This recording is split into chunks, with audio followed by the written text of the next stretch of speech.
melalui Yesus Kristus kami boleh memperoleh anugerah kehidupan kekal di dalam-Mu. Terima kasih karena dari Yesus Kristus kami boleh jalan keselamatan di dalam Tuhan. Ya Bapa, pada saat yang berbahagia ini kami hendak membaca serta merenungkan firman. Amin. Berkati setiap kami yang ada di tempat ini. Urapi setiap kami yang ada di tempat ini Tuhan. Ya Roh Kudus, pimpin kami supaya kami boleh memahami firman-Mu dengan bahasa yang sederhana. Bahasa yang dapat kami mengerti pribadi lepas pribadi di tempat ini. Supaya firman-Mu tidak lalu dalam kehidupan kami, tetapi dapat menjadi rema bagi kehidupan kami dan penuntun dalam setiap langkah kehidupan kami. Tuhan, bertahta dalam setiap puji-pujian kami, dalam ibadah kami. Sertai kiranya dari awal pertengahan hingga akhir Tuhan. Terima kasih ya Bapa. Hamba sadar bahwa hamba terbatas, tapi kuasa dari Tuhan tidak terbatas untuk melawat, untuk memenuhi setiap pribadi yang ada di tempat ini, supaya kami boleh diperlengkapi dengan firman-Mu. Terima kasih ya Bapa. Di dalam nama Tuhan Yesus Kristus kami berdoa dan kami mengucap syukur. Mari setiap kita percaya katakan amin. Silakan duduk Bapak Ibu yang terkasih di dalam Kristus. Terima kasih Bapak Ibu.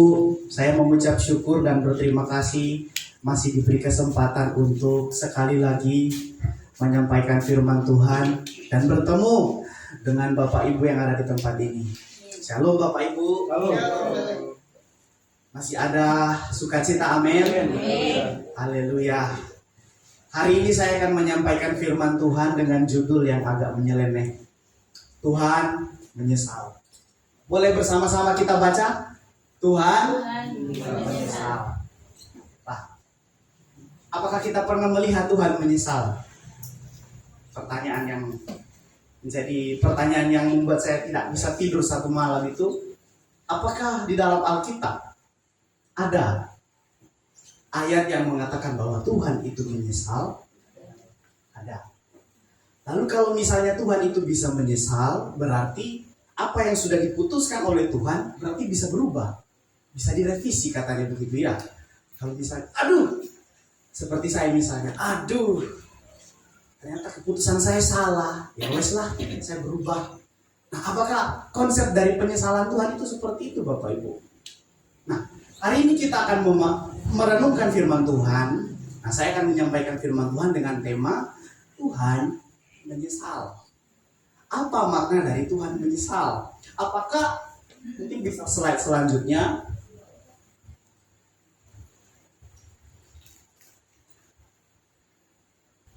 Oke. Apakah penyesalan Tuhan itu sama dengan penyesalan manusia? Bapak Ibu, kalau misalnya Bapak Ibu menyesal, itu biasanya kenapa?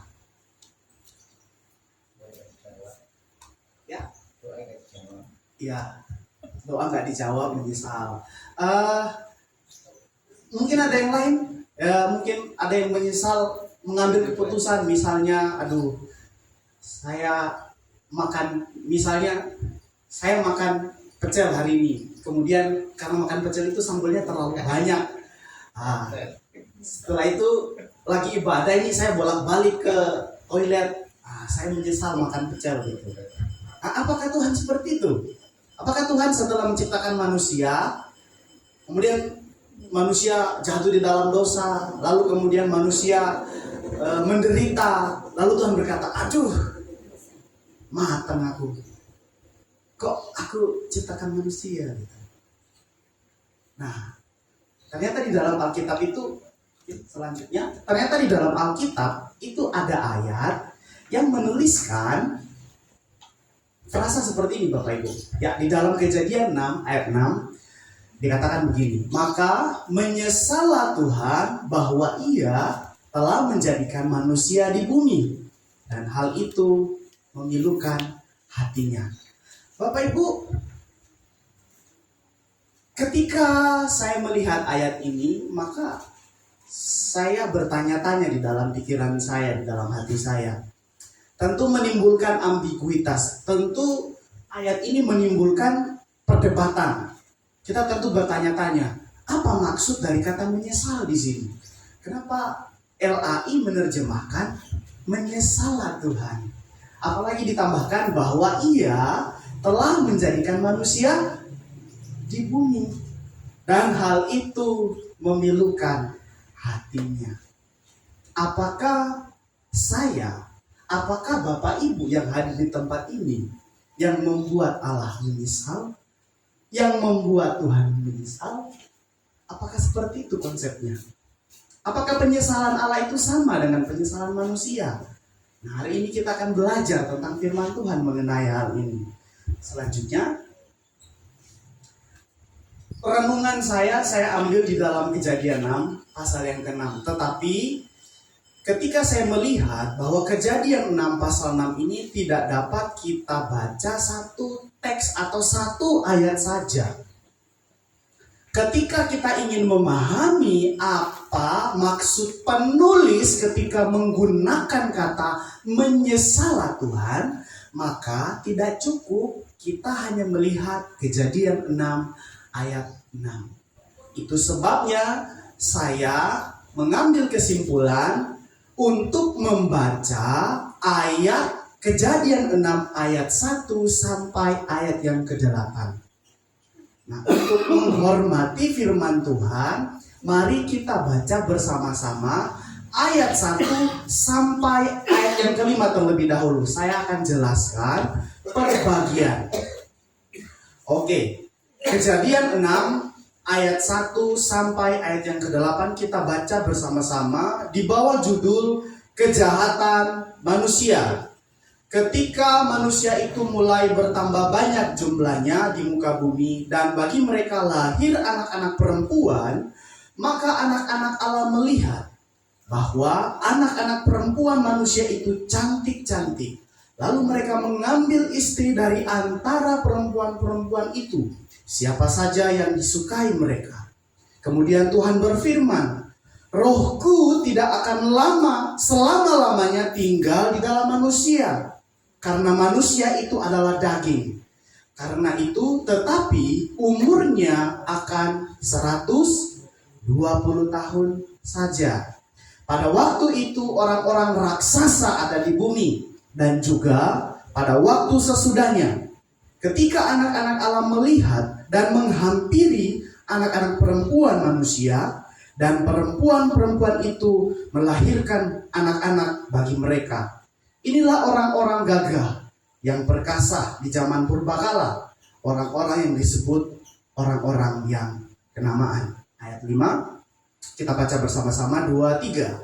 Ketika dilihat Tuhan bahwa kejahatan manusia besar di bumi, dan bahwa segala kecenderungan hatinya selalu membuahkan kejahatan semata-mata. Stop. Saya jelaskan terlebih dahulu. Ayat 1 sampai ayat 5 itu berbicara tentang dua hal. Ya Bapak Ibu, mungkin Bapak Ibu kalau misalnya ada waktu nanti setelah pulang dari tempat ini bisa merenungkan ayat ini sekali lagi. Namun saya ingin menjelaskan bahwa ayat 1 sampai ayat yang ke-5 itu menjelaskan dua hal. Apa saja? Yang pertama, perkembangan manusia. Ya. Bapak Ibu kalau lihat di dalam ayat 1 sampai ayat yang ke-4, di situ di dalam Alkitabnya, di situ dijelaskan tentang bagaimana manusia itu tersebar. Bagaimana penyebaran itu manusia. Anak-anak Allah dikatakan kawin dengan anak-anak manusia. Nah, sebenarnya ada perdebatan di dalamnya, tetapi saya tidak ingin fokus di situ. Nanti mungkin ada satu tema. Mungkin kita akan mengambil tema secara khusus, apa makna dari anak-anak manusia dan anak-anak Allah. Apakah anak-anak Allah itu jin yang menikah dengan manusia? Nah, itu nanti kita jelaskan di bagian yang lain. Tetapi saya ingin kita fokus kepada pasal 6, ini ayat 1 sampai ayat yang ke-5 terlebih dahulu. Kenapa? Karena ayat 1 sampai ayat yang ke-5 ini berbicara tentang dua hal. Sudah saya jelaskan, yang pertama berbicara tentang perkembangan manusia. Manusia dikatakan memenuhi bumi, berkembang, banyak Kemudian istri dari anak-anak Allah itu melahirkan, dijelaskan. Tetapi yang paling penting juga di situ di dalam ayat yang kelima dikatakan, ketika dilihat Tuhan bahwa kejahatan manusia besar. Itu artinya perkembangan manusia itu juga dibarengi dengan perkembangan kejahatan. Kenapa? Karena pada ayat 1 sampai ayat yang keempat itu berbicara tentang perkembangan manusia. Lah kok tiba-tiba ayat 5 berbicara tentang kejahatan manusia? Itu artinya Bapak Ibu, ayat 1 sampai ayat 5 berbicara tentang perkembangan manusia, kemudian perkembangan kejahatan.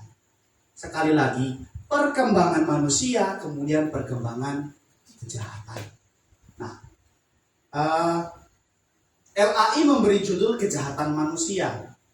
LAI, Lembaga Alkitab Indonesia, memberi judul perikop ini kejahatan manusia.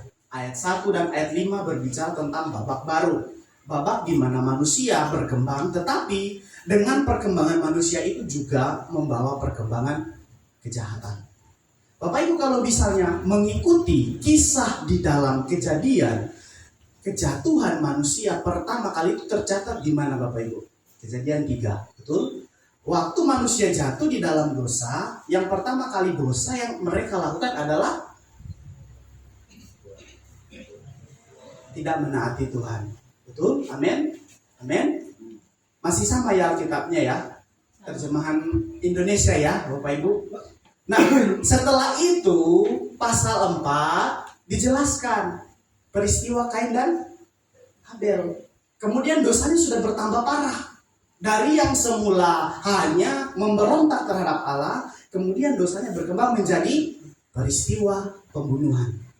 Peristiwa pembunuhan pertama tercatat di dalam Kejadian pasal yang keempat, di mana Habel membunuh Kain atau terbalik. Kain membunuh Habel atau Habel membunuh Kain. Bapak Ibu, ayo. Ini kisah yang seringkali kita renungkan. Kain membunuh Habel.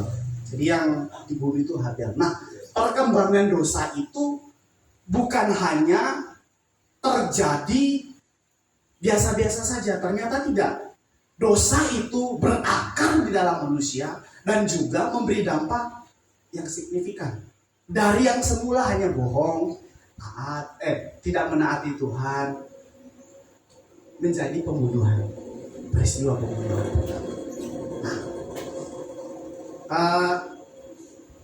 Saya sengaja membagi Kejadian pasal 6 ayat 1 sampai 5, kemudian ayat 6 sampai 8 itu menjadi dua bagian. Kenapa? Karena untuk memahami makna dari kata menyesallah Tuhan, sudah saya katakan tadi, tidak hanya kita bisa melihat satu ayat saja.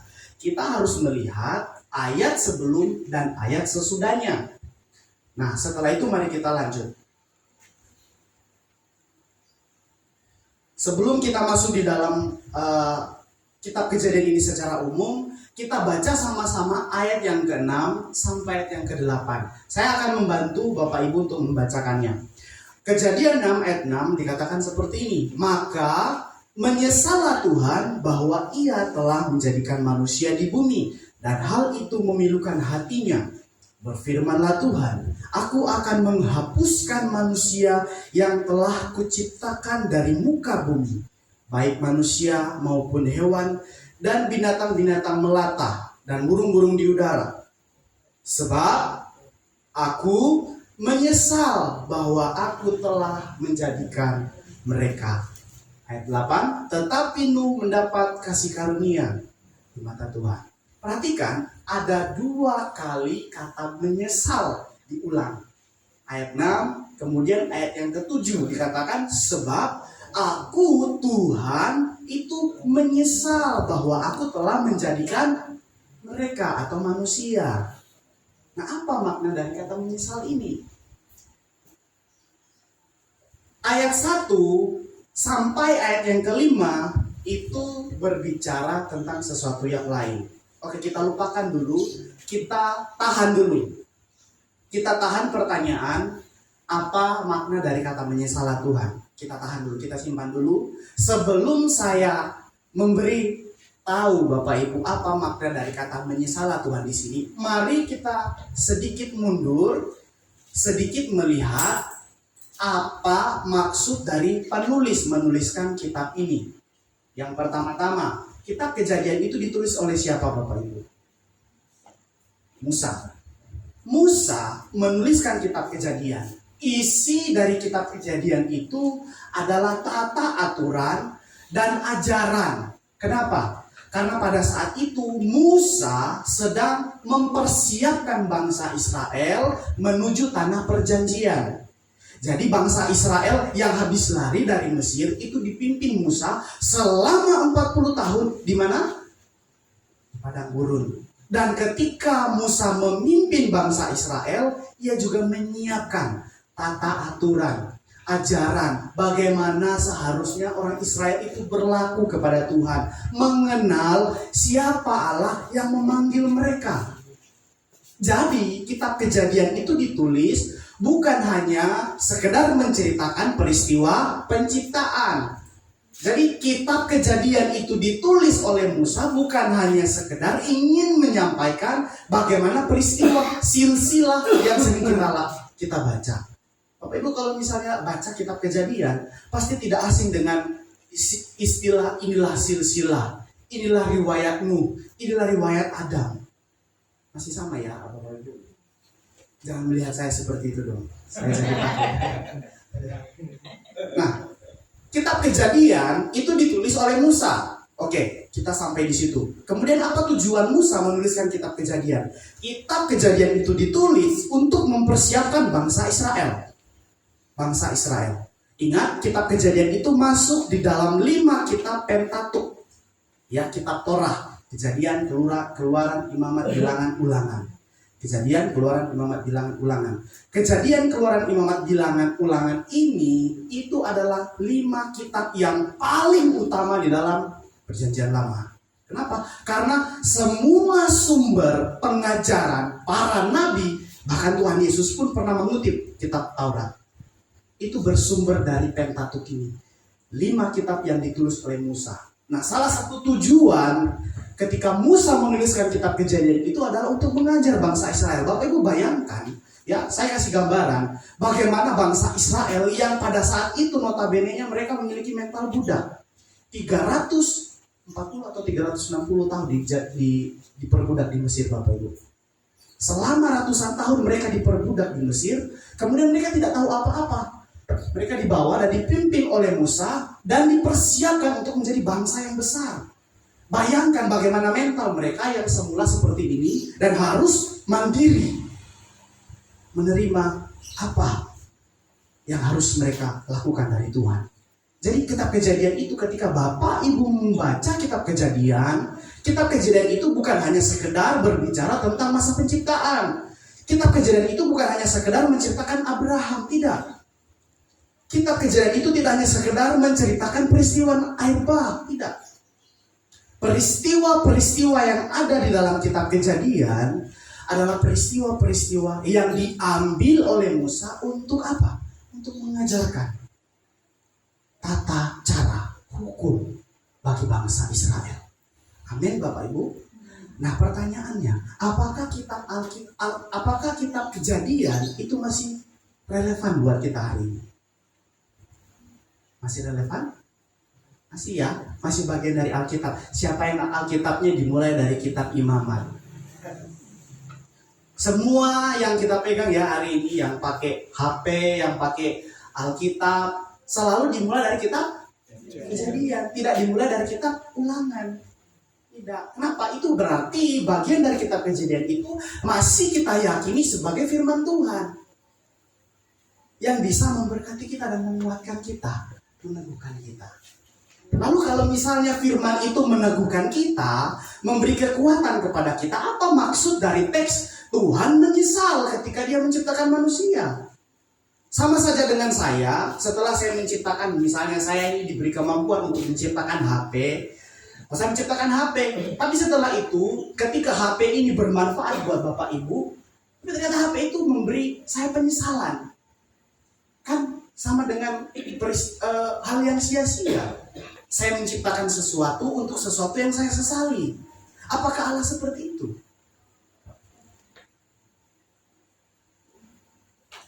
Sudah jelas ya Bapak Ibu. Kejadian, sebelum kita memahami makna dari frasa menyesalah Tuhan, kita harus memahami terlebih dahulu apa tujuan Musa menulis kitab Kejadian. Kitab Kejadian itu ditulis untuk mengajar bangsa Israel. Bangsa Israel yang bagaimana? Bangsa Israel yang selama 40 tahun itu mengembara berputar-putar di padang gurun. Kalau menurut riset, Bapak Ibu, menurut penelitian, peta dari Mesir menuju tanah perjanjian yang dijanjikan itu mungkin kalau dilalui di jalan yang lain itu hanya sekitar 3 bulan. Menurut penelitian. Tetapi kenapa Tuhan mengizinkan bangsa Israel berputar-putar di padang gurun selama 40 tahun? Pada saat itu Musa tidak hanya memimpin bangsa Israel, ia juga menyiapkan berbagai aturan, berbagai macam tata cara yang harus ditaati oleh bangsa Israel. Bayangkan Bapak Ibu, bayangkan tuntutan Musa pada saat itu. Ia harus memimpin bangsa Israel yang dikatakan bangsa yang tegar tengkuk, suka memberontak. Dan setelah ia memimpin, ia juga harus mempersiapkan ajaran, harus mempersiapkan apa saja, seperti itu. Dengan teks yang kita baca hari ini adalah hasil dari apa yang ditulis oleh Musa. Nah, setelah itu kita masuk. Oke, terima kasih. Nah, begini Bapak Ibu. Kejadian yang sudah kita baca tadi, Kejadian pasal 6 ayat 1 sampai 8 itu dibagi menjadi 2 bagian. Ayat 1 dan ayat yang kelima, kemudian ayat 6 sampai ayat yang ke-8. Nah, ayat yang kelima itu berbicara tentang sebab, penyebab. Kemudian ayat yang ke-6 itu berbicara tentang akibat. Maka saya menyimpulkan bahwa teks di dalam Kejadian itu tidak boleh kita baca satu-satu. Kita baca satu ayat saja itu bisa memberikan ambiguitas kepada kita atau pertanyaan yang tidak mungkin kita tidak bisa jawab. Oleh sebab itu, saya memutuskan bahwa Kejadian pasal 6 itu harus dimulai dari ayat yang kelima dan ayat yang ke-6. Kenapa? Karena ada hubungan sebab akibat. Hubungan sebab akibat itu seperti ini Bapak Ibu. Saya lapar, maka saya makan. Ada kata kuncinya, sebab dan maka. Ya, benar ya? Saya makan, maka saya lapar. Kan tidak masuk akal. Kan harusnya saya makan, saya lapar, sebab saya lapar, maka sebab saya haus akan firman Tuhan, maka saya mendengarkan firman Tuhan. Minum firman Tuhan, ya, puji Tuhan. Terima kasih. Sebab saya haus, maka saya minum. Bukan sebab saya minum, maka saya haus. Kan, untuk apa saya minum kalau misalnya saya jadi haus? Tidak. Jadi begini Bapak Ibu, sebab itu ayat yang kelima. Penyebabnya itu ada di ayat yang kelima. Kenapa? Karena di dalam ayat yang kelima itu ada kata kunci yang menjadi kunci di bagian ini. Apa itu? Sebab. Coba Bapak Ibu lihat di dalam Alkitabnya Bapak Ibu, ayat yang kelima.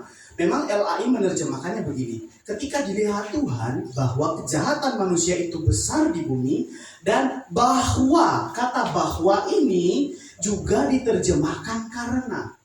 Saya lebih menyetujui untuk menggunakan kata karena. Mungkin bisa diturunkan sedikit.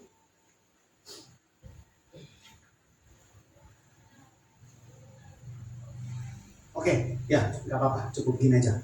Bapak Ibu, kalau misalnya saya menerjemahkan dari teks aslinya, dari teks bahasa Ibraninya, itu seperti ini. Saya tidak akan menampilkan ya bahasa Ibrani, mungkin kita tidak bisa baca, tapi saya berusaha untuk menerjemahkannya. Nah, kira-kira terjemahannya begini Bapak Ibu. Penyebabnya tuh begini. Dan Tuhan melihat karena kejahatan manusia itu semakin besar di bumi, dan seluruh tujuan dari pikiran-pikiran manusia dan hatinya hanya menghasilkan kejahatan. pada hari-hari itu. Kalau di dalam LAI tidak disebutkan pada hari-hari itu, saya akan menunjukkan ada penekanan khusus di situ.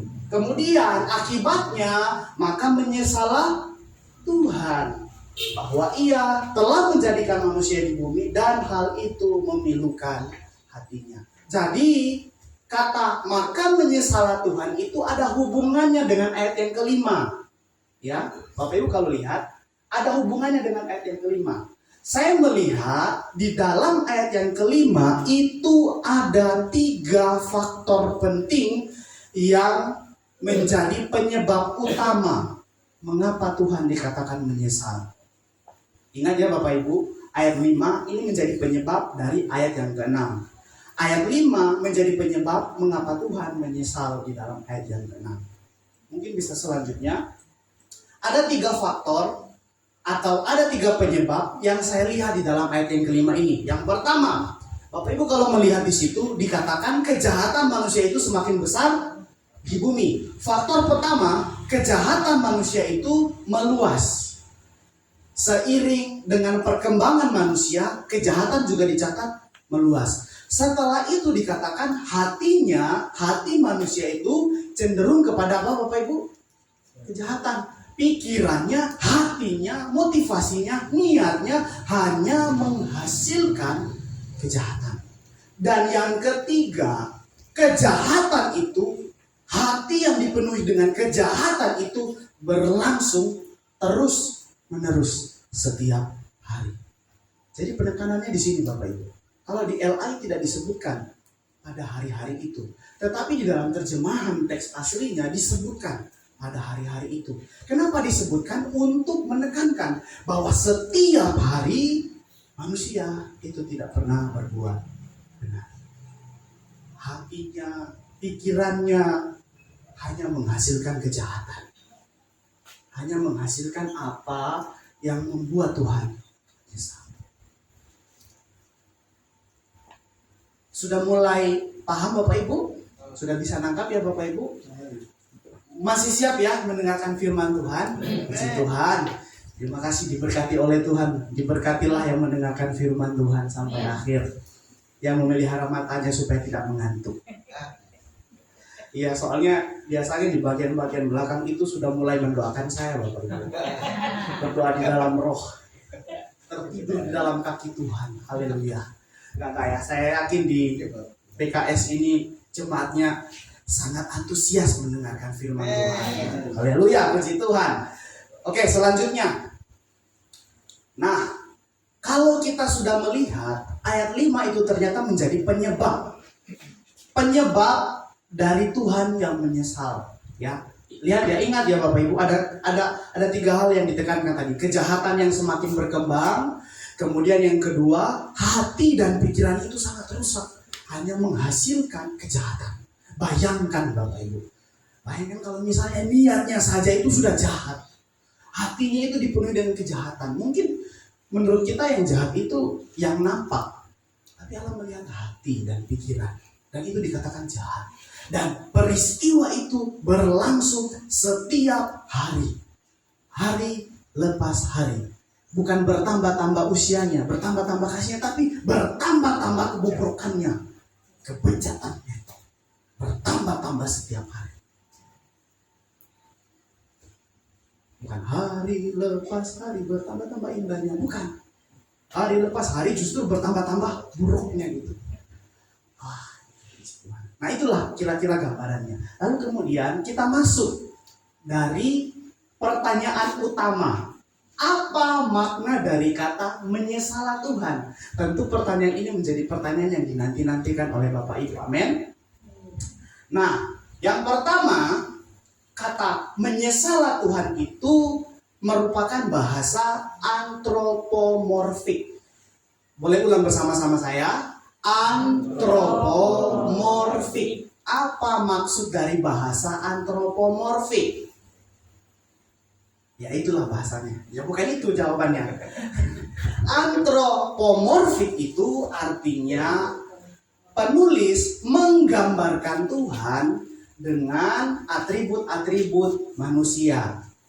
Oke, Bahasa antropomorfik itu menggambarkan Tuhan dengan atribut-atribut manusia. Di dalam pasal 6 saja ada 5 frasa yang menggambarkan Allah dengan atribut-atribut manusia. Saya kasih contoh satu. Berfirmanlah Allah. Apakah Allah memiliki mulut? Lalu Allah melihat di dalam ayat yang kelima. Apakah Allah memiliki mata? Kalau misalnya matanya Allah bilet gimana? Bintitan gitu. Iya. Karena ini menjadi pertanyaan yang sedikit mengganggu. Bahkan saya sampai tidak bisa tidur Bapak Ibu satu malam hanya untuk melihat apa maksud dari kata menyesalah Tuhan ini. Ya. Jadi ingat, bahasa antropomorfik, bilangnya antropomorfik ini bahasa yang menggunakan atribut-atribut manusia untuk menggambarkan Allah. Kenapa bahasa antropomorfik ini dipakai oleh penulis? Karena pada saat itu Bapak Ibu kalau lihat Israel itu dijajah oleh Mesir. Musa itu dididik selama 40 tahun di Mesir. Orang-orang Mesir itu selalu menggambarkan peristiwa-peristiwa alam dengan dewa. Wah, ada yang namanya dewa kehancuran, yang menyebabkan gagal panen, dan sebagainya. Makanya Musa menggunakan bahasa antropomorfik untuk menggambarkan Tuhan.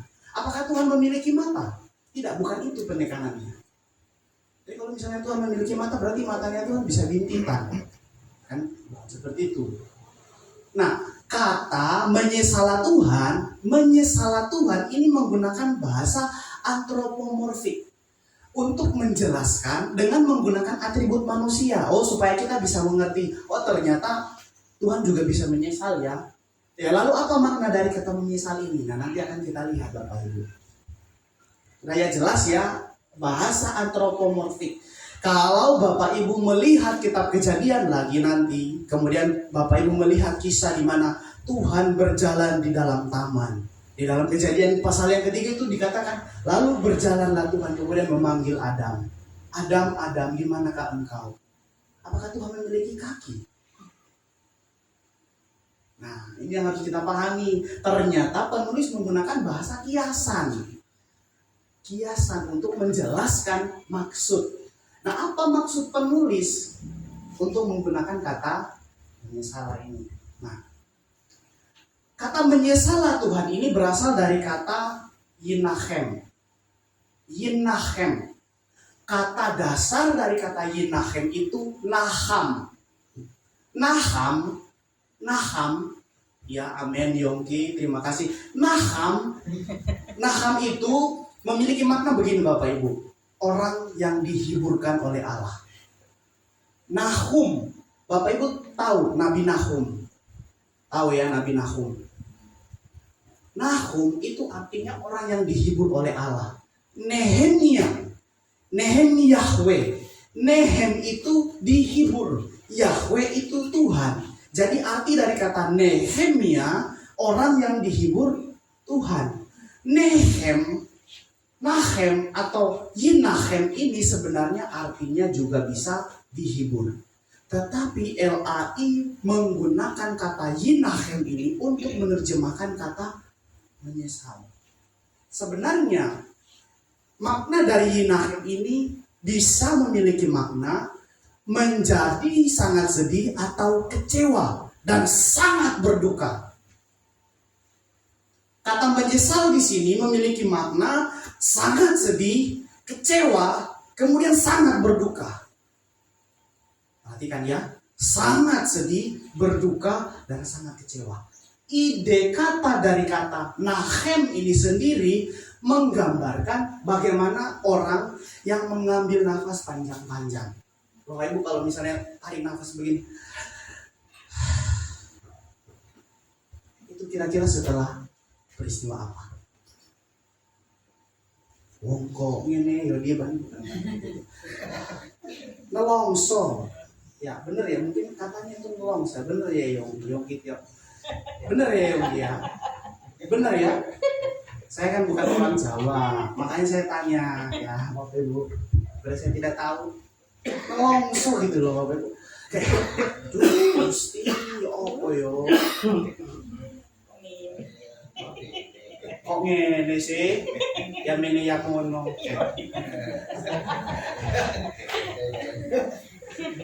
Ide kata dari Nahem itu orang yang mengambil nafas dalam-dalam Bapak Ibu, kayak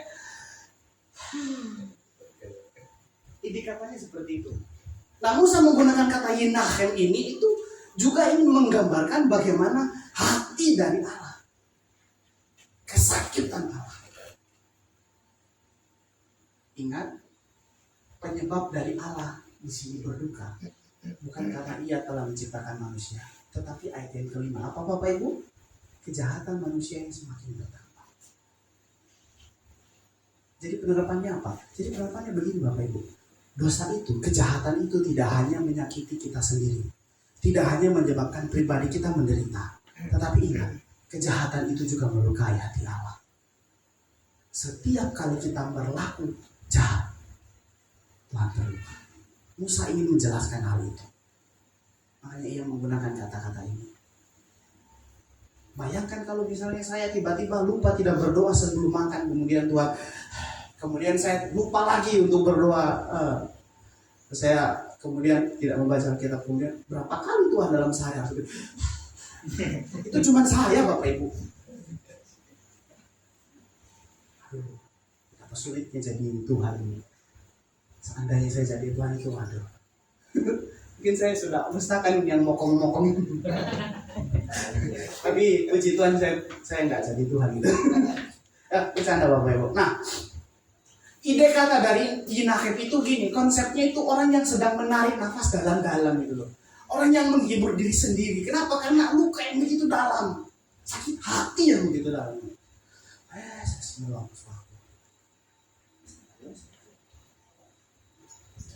Kayak menghibur diri sendiri begitu loh. Kan nggak mungkin saya menghibur Allah gitu. Sabar ya Tuhan. Kan nggak mungkin gitu. Jadi Tuhan menghibur diri sendiri. Oh, mati. Udah selesai berarti ya. Ya selanjutnya masih ada sukacita ya Bapak Ibu ya. Nah, haleluya, diberkatilah. Nah, kata Yinahem ini juga memiliki makna begini Bapak Ibu. Allah tidak hanya terluka hatinya, tetapi Allah juga mengubah responnya terhadap kejahatan manusia. Perhatikan, di dalam ayat yang ke-7 Allah berkata, aku akan memusnahkan manusia. Betul? Kemudian ayat yang ke-8, tetapi Nuh mendapat kasih karunia di hadapan Tuhan. Jadi makna dari kata menyesal di sini bukan karena Allah telah menciptakan manusia, tetapi lebih kepada ia menyesal bahwa manusia itu yang berdosa itu harus mengalami dampak kebinasaan. Jadi penyesalan Tuhan itu lebih kepada kenapa manusia harus menderita. Allah sedih dengan hal itu. Allah terluka. Halo. Jadi Allah menyesal di sini bukan karena Allah telah menciptakan manusia, tidak.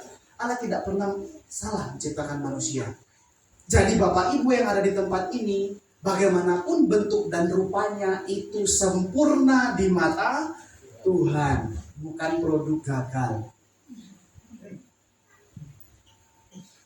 Amin Bapak Ibu, amin. Ini harus kita yakini. Kenapa? Karena dari semula ketika Allah menciptakan manusia, selalu diakhiri dengan frasa Tuhan melihat semuanya itu baik, teramat baik. Hanya karena kejahatan manusia, akhirnya manusia mengalami penderitaan, mengalami kebinasaan, dan hal itu yang membuat Tuhan sangat bersedih.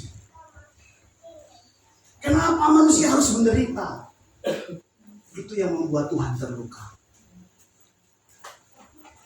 Sudah pernah dengar khotbah tentang ini Bapak? Belum. Ya. Karena ini saya tidak copy paste dari internet. Jadi kalau Bapak Ibu bisa mengerti dan memahami apa yang dialami oleh Allah, dialami oleh Tuhan, maka Bapak Ibu bisa sangat berhati-hati. Saya akan berhati-hati ketika saya menjalani kehidupan saya. Kenapa? Karena saya tahu bahwa bukan saya yang terluka, bukan hanya saya yang terluka, tetapi Tuhan. Dia sangat terpukul, sangat menderita. Kenapa? Karena penderitaan yang harus dialami oleh manusia.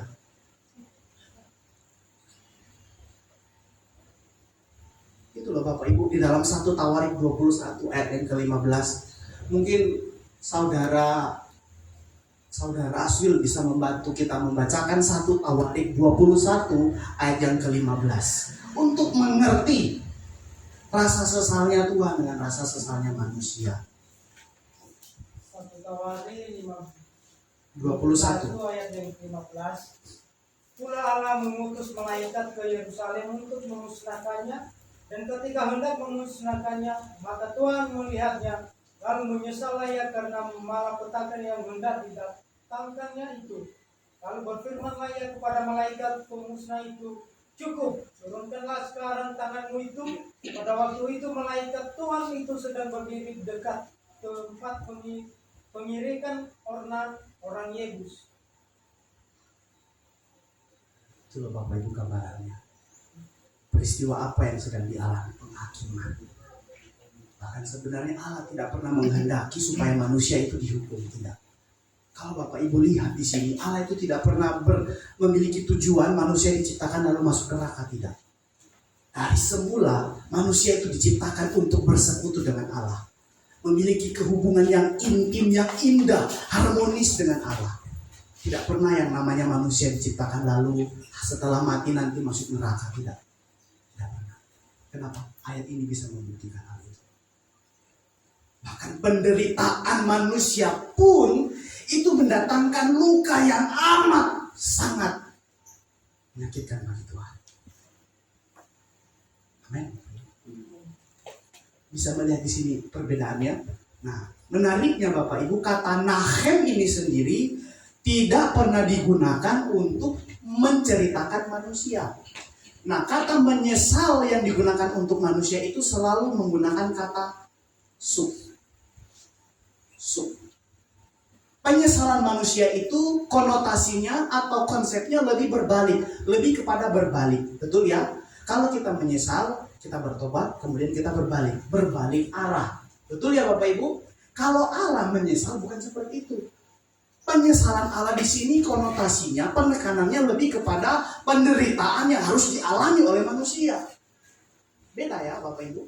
Nah, penyesalan Allah dan penyesalan manusia itu di mana bedanya? Coba Bapak Ibu mungkin bisa bantu saya membacakan Yeremia 3 ayat 14. Mungkin Mas Theo bisa bantukan saya. Bapak Theo maaf. Bapak Theo bisa bantu saya membacakan Yeremia 3 ayat 14. Yeremia 3 ayat 14.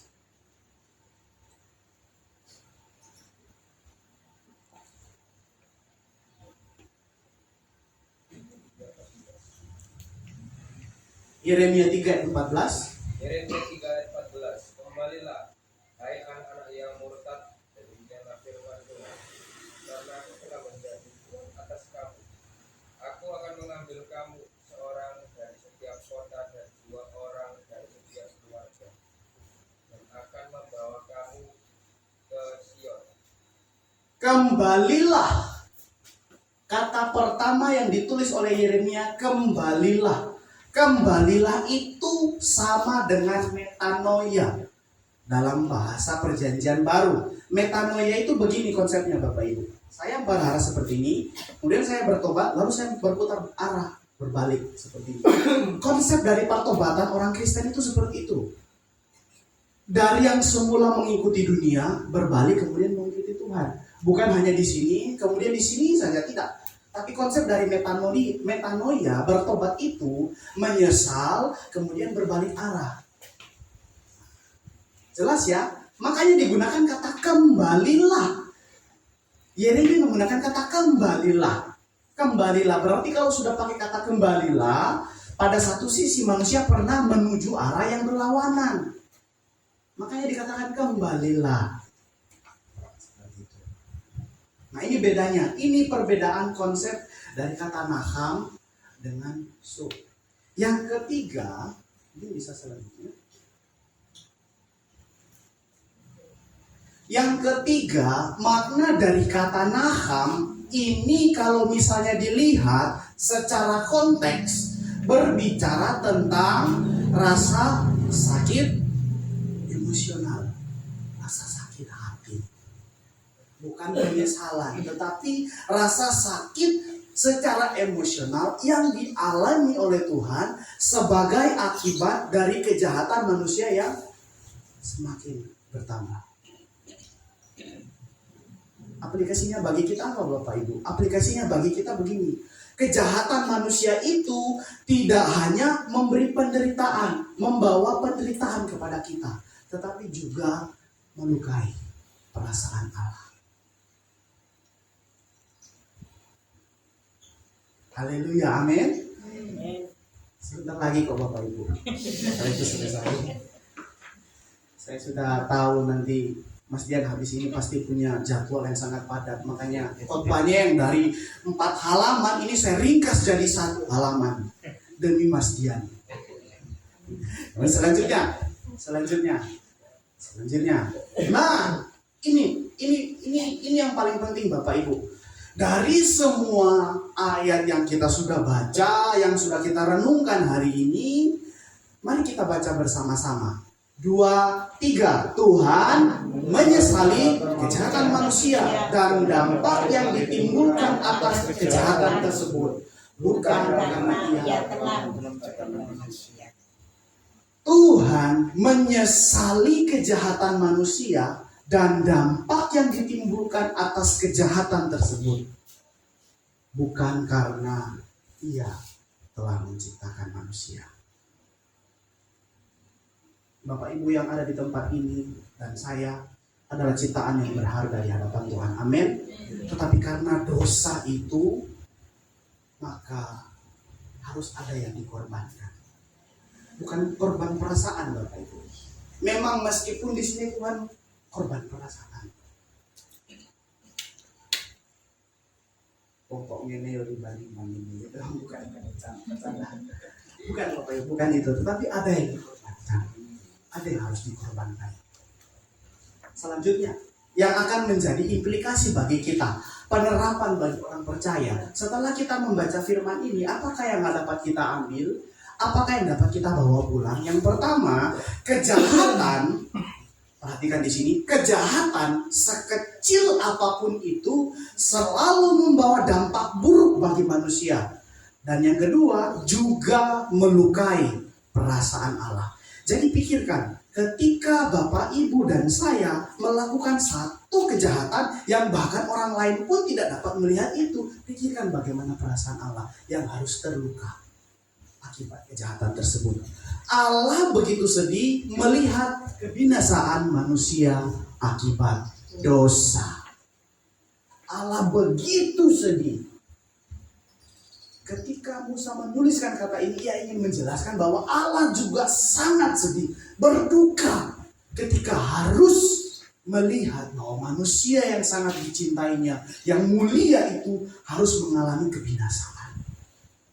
Yang ketiga, Tuhan, ini yang paling penting, Tuhan mengubah kutuk dosa menjadi berkat bagi kita yang diam di dalam Yesus. Cukup.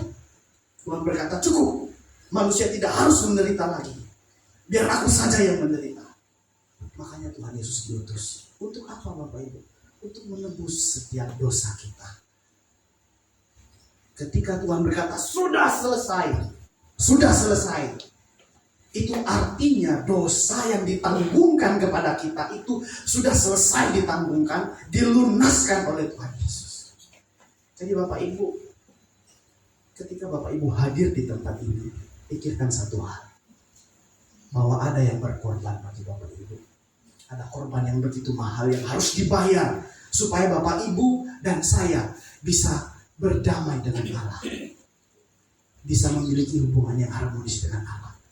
Cukup. Manusia tidak harus berdosa. Manusia tidak harus menderita lagi. Meskipun Allah tahu bahwa manusia itu masih bisa jatuh di dalam dosa. Tapi manusia tidak harus mengalami penderitaan. Ya harus saja. Makanya Yesus diutus bagi kita. Yesus kawan yang sejati bagi kita yang apa. Mari kita renungkan firman ini Bapak Ibu. Tuhan tidak hanya mengerti apa yang kita alami, tapi Dia juga menyediakan jalan keselamatan, menyediakan damai sejahtera, menyediakan solusi untuk sesuatu yang tidak dapat kita tanggung. Dosa saya, dosa Bapak Ibu sudah sepenuhnya dilunasi oleh Tuhan Yesus di atas kayu salib. Ia harus mengalami penderitaan yang sangat parah, begitu parah. Demi apa? Demi supaya kita beroleh kehidupan yang kekal. Demi supaya kita kembali kepada peristiwa di mana kita bisa berhadap-hadapan dengan Allah. Di mana Adam bisa berhadap-hadapan muka dengan Tuhan dalam peristiwa Taman Eden. Dalam hubungan yang begitu harmonis. Amin Bapak Ibu. Saya berharap dan saya berdoa supaya kiranya firman yang sudah dibagikan hari ini tidak hanya lalu begitu saja, tetapi menjadi bagian yang perlu kita renungkan hari lepas hari, di mana bahwa Tuhan itu juga memiliki perasaan. Artinya Ia tahu penderitaan yang kita alami. Bahkan Ia juga sangat menderita ketika harus melihat kita menderita. Itu sebabnya Ia mengutus anaknya yang tunggal. Supaya apa? Menanggung penderitaan kita. Hari ini mari kita bersyukur sekali lagi. Kita mengucap syukur atas pengorbanan Tuhan Yesus di atas kayu salib. Tuhan Yesus memberkati. Mari kita satu di dalam doa kita berdoa. Tuhan, terima kasih untuk firman yang sudah kami renungkan. Tolonglah kami untuk dapat mengerti dan memahami firman ini. Hamba selesai membacakan firman Tuhan, hamba selesai membagikan firman Tuhan di tempat ini. Tetapi Roh Kudus-Mu belum selesai untuk membuat firman ini tetap bertahan dan tetap teguh dalam hati dan setiap pikiran kami di tempat ini. Berkaryalah ya Roh Kudus, supaya kami boleh dapat melakukan apa yang Tuhan kehendaki dalam kehidupan kami. Tolong kami Tuhan yang lemah ini, supaya kami boleh dapat melakukan apa yang Tuhan kehendaki. Terima kasih Bapa, di dalam nama Tuhan Yesus Kristus kami berdoa dan kami mengucap syukur. Haleluya. Amin.